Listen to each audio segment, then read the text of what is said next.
కొత్తోడు వచ్చాడు అనుకోండి, పాత నాయకుడు పక్కెళ్ళిపోబడతాడు. దాంతో ఇంక కంట్రోల్ ఎక్కడుంది?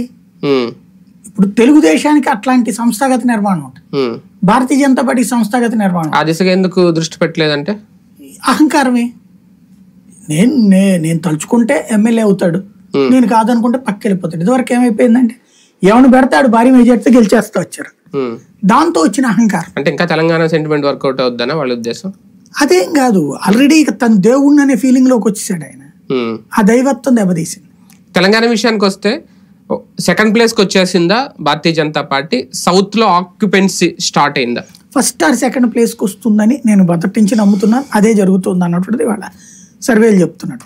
ఎందుకు అంటే అక్కడ మొన్ననే ఫస్ట్ ఆర్ సెకండ్ ప్లేస్ కి రావాలి అసెంబ్లీ ఎన్నికల్లో, కానీ చివరి నిమిషంలో చేసిన మార్పు చేర్పుల వలన దెబ్బతింది. థర్డ్ ప్లేస్ కి 8 స్థానాలు. అంతకు ముందుతో కంపేర్ చేస్తే భారీ పర్సెంటేజ్ పెరిగింది. అంతకుముందు 7%, 14%. అయితే మున్సిపల్ ఎన్నికలు వీటిలో వచ్చిన 25-30% ఓట్లతో పోల్చుకుంటే తగ్గింది. ఇంకొకటి చివరిలో తెలుగుదేశం దెబ్బేసింది. అక్కడ తెలుగుదేశం పార్టీ వాళ్ళు కాంగ్రెస్ కి మద్దతు ఇవ్వడం వల్ల అవన్నీ తేడా వచ్చినాయి.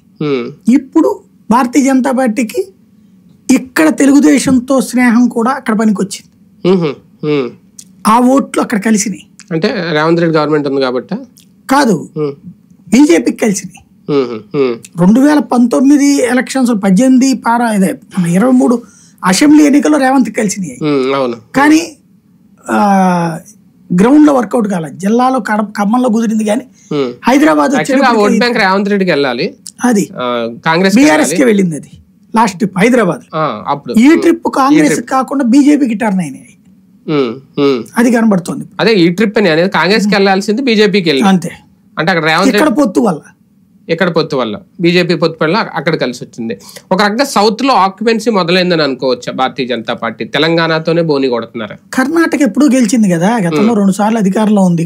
ఇక్కడ తెలంగాణలో క్రిందసారి 4 ఉన్నాయి. వాస్తవంగా చెప్పాలంటే దక్షిణాదిలో జాతీయ పార్టీల లెక్క చూస్తే కాంగ్రెస్ కంటే బీజేపీ 4 సీట్లు ఎక్కువ లాస్ట్ ట్రిప్ కూడా. అంటే నిజంగా ఇప్పుడు బీఆర్ఎస్ 0 అయితే 17లో ఖచ్చితంగా ఒక 8 వచ్చినా 9 వచ్చినా 7 వచ్చినా అది బీఆర్ఎస్ నుంచి లాక్కున్నట్టు అవుతుంది కదా, వాళ్ళది వేలు తీసుకున్నట్టు అవుతుంది కదా. ఖచ్చితంగా ఇద్దరు పుంజుకున్నట్టు. క్రిందసారి 4 బీజేపీ 3 కాంగ్రెస్, ఇప్పుడు ఇద్దరికి ఎక్కువ వచ్చినట్టే.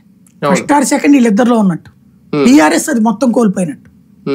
కేంద్రం విషయానికి వస్తే ఈ ఎగ్జిట్ పోల్స్ అన్ని మనం చెప్పుకున్నవన్నీ 50-50 అన్నట్టుగా ఉన్నాయి, కానీ సెంట్రల్లో చూసుకుంటే దాదాపుగా అన్ని కూడా 340+ ఎన్డీఏ కూటమికి. ఐఎన్డీఏకి అంటే 1-2 సర్వేలు ఇచ్చి ఉండొచ్చు, కానీ అన్ని 125-160 దగ్గర ఇలాగే అయింది. అక్కడ మాత్రం వారు 1 సైడ్ అన్నట్టుగానే ఉంది. ఏంటి ఓన్లీ ఆల్టర్నేటివ్ లేకపోవడమేనా ఐఎన్డీఏ కూటమి అంచనాలు? కానీ ఇవాళ కూడా మల్లికార్జున ఖర్గే ఏదో చెప్పారు, మాదే వస్తుంది దాదాపు 370 మాకు రాబోతుంది అన్నాయని.